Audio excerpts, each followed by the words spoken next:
शुक्रगुजार हूँ कि एक किसान की आवाज उठाने के लिए ये आगे आए और एक मजलूम की आवाज उठाने के लिए आगे आए, एक महकूम की आवाज उठाने के लिए आगे आए, एक मजलूम की आवाज उठाने के लिए आगे आए।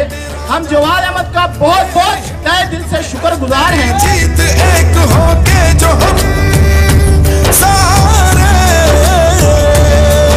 आवाज उठाए।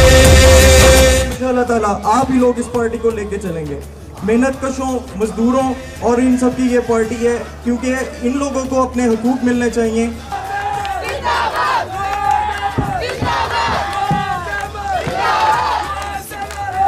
नहीं और हिम्मत भी ना बैठ नहीं, तो आजा मिलकर एक साथ हम अपनी पार्टी पाकिस्तान।